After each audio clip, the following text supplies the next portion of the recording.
Tennocon 2025, the biggest event for Warframe in the entire year, and this time we're even having the 10th anniversary. All of that is literally happening next weekend, and I only have one simple question. What in the name of Clem are you going to talk about?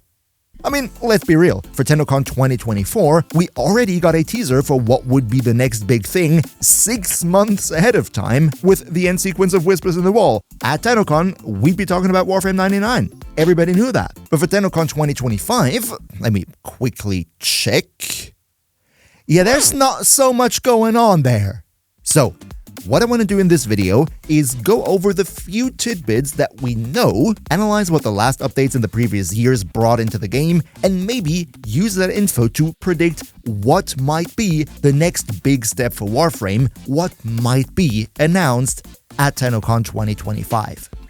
Big shoutouts as always to all the generous channel members who helped me keep the lights on, and now, let's play some Tennocon bingo, shall we?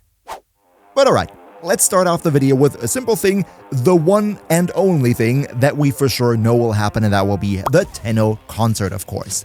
Tennocon 2025 is the 10-year anniversary of Tennocon, and that means the entire event will probably more resemble festivities than in the previous year. And of course, the main highlight here is the Tenno concert, which is going to happen on the evening of the 18th, the Friday before the big event, where the whole Warframe band is going to play songs from all over the years. Members of the Warframe team are going to be on stage together with them. Rebecca's going to play bass, and maybe potentially Steve will have his opening song.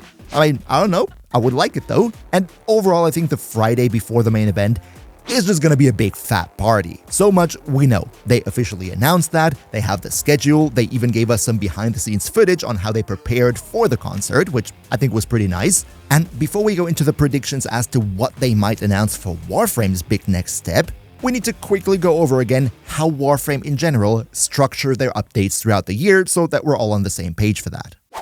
See, for the last couple of years, Warframe followed the same simple path. They released 4 mainline updates per year, 1 per quarter, in March, June, September, and then the big one in December.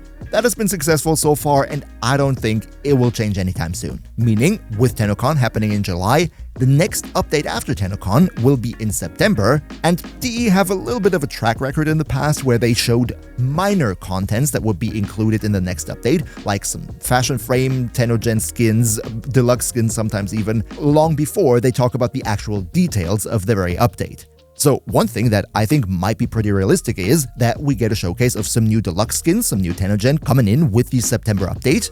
Then of course, every mainline update also comes with a brand new Warframe, and maybe we will already get some info on who that will be, although I wouldn't expect all too much, right? We're in July right now, and till September there is going to be at least one more dev stream in which they can take all the time they need to show more details on that. What we do know though is that the next Warframe will finally conclude the alphabet. So far we have a Warframe starting with every single letter except U, and if I'm not mistaken, at some point, maybe in a dev short or something, they did officially disclose the next Warframe will be a U frame, so we can finally take that off the list.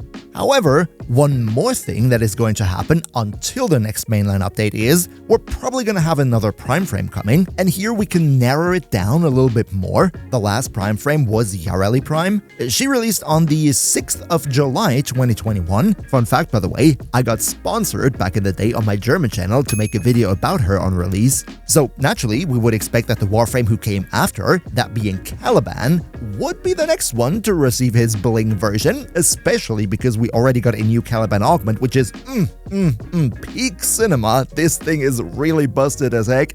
Caliban Prime being announced is definitely in the realm of possibilities. However, we've seen that they don't always 100% stick to their release schedule, right? It could also be that we maybe see Gyre Prime. Gyre came out as a new release after Caliban, so that might be a thing too. I don't think though that we're gonna have Styanax before September, because Styanax would be even after Gyre. But hey, maybe till the end of the year?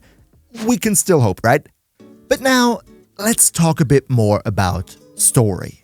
As we already figured out, for Tennocon 2024, we all knew ahead of time it would be 1999 themed, so no surprises there really. For this year though, we're completely in the blue. The only thing we got were a very select few concept arts, but also they were not really that clear. It does kind of look like we're going back to space. There was also this teaser trailer showing the sun with a black hole in it. A lot of people, me included, have suggested that maybe the next step would be finally to visit Tau, the infamous star system where the sentients come from. And that is definitely possible. However, I would kind of sort of suggest it's more like 50-50.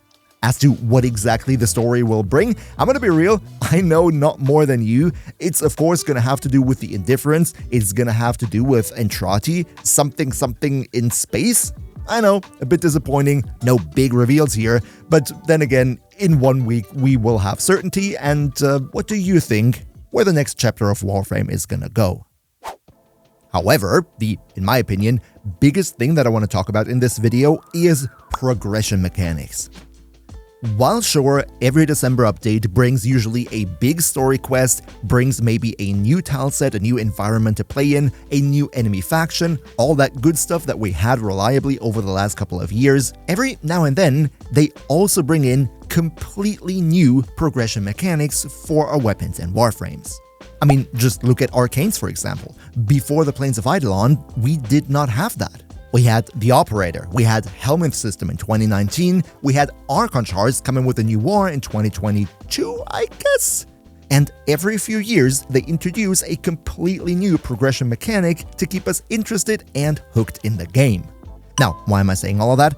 Because in the past, there has been a clear tendency with these progression mechanics that makes me believe that potentially they're gonna announce a completely new mechanic coming with the December update. Let me explain. See, the way that it has been in the past is, first they bring the big update where they introduce the progression mechanic, and then they keep it for a few years, which they use to further iterate upon the mechanic. For example, with Arcanes, they first came in with Eidolons, and you could use them only on your Warframe, and then over the following years, they gradually expanded that by adding more Arcanes, giving us the ability to add Arcanes into our weapons, first just primary and secondary, and then with Whispers in the Walls, even melee Arcanes. And we can see something relatively similar with Archon Shards now. Initially introduced with the new war, we first only had 3 different colors, red, yellow, and blue, but then in the following years they iterated upon it, gave us the ability to fuse them together into 3 completely new colors, as well as allowing us to sacrifice 3 normal shards to turn them into 1 Tau Forged. Now, what does this mean for Archon Shards going forward? First of all, I think in the December update, we're not gonna get a new type of Archimedia. With the Deep and the Temporal Archimedia, we already use up all the weekly search pulses that we have.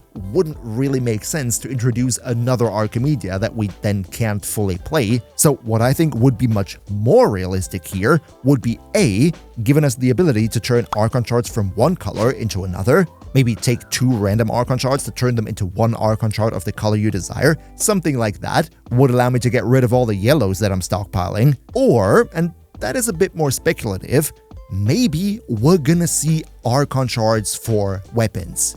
I mean, let's be real, with Arcanes it was exactly the same thing. First we only could get them from Eidolon hunts, then they gave us more ways to acquire them, and then finally we could put them on all the weapons.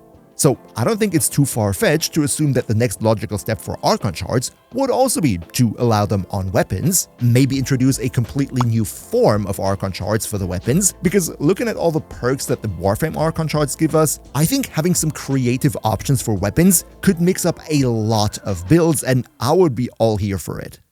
On the other hand though, if they don't do anything more with Archon Shards, then I think they're kind of sort of forced to introduce something completely new, because we've been having Archon Shards for quite a while now. Everybody who plays Warframe regularly will have a lot of those shards, and I personally think just giving us even more ways to acquire the same few Archon Shards that we already have in the game for years, that just wouldn't be all too interesting for the big December update. I think they need to come up with something a bit more spicy again. But what do you think? Do you think they will come up with a completely new mechanic? Do you think we will have Archon Shards on weapons? And if you think we're gonna have weapon shards, then which type of perks do you think would they bring? Let us know in the comments down below. Always curious to hear your thoughts. Now, of course, once the big Tennocon event has happened, We're naturally not going to talk about that the next day on this channel because I will actually be in Canada for Tennocon in person. So in case you happen to be there too, then come say hi, don't be shy, and once I'm back to the office, of course, we're also going to discuss everything that we learned. Hope to see you, maybe in person, at Tennocon Live. Big shoutouts to Niels V, Demon Lord Zell, Demon Emperor, Emperor Prime, Nostanix Gaming, Turtle Pier, on TheKengineer 2, Skylar Bowser, Mihawki, Phil the Meme, Sorkotes the Almighty Rat, Leo Murazaki, Shadow Lockhart, Trollaloxen, Helen Tagas, Patrasader, Christopher S. Mawson, and all other generous channel members for your continuous support. We see each other, maybe at Tennocon, and if not, then at least don't forget to tune into the live stream to get a free Valkyrie Prime and good loot.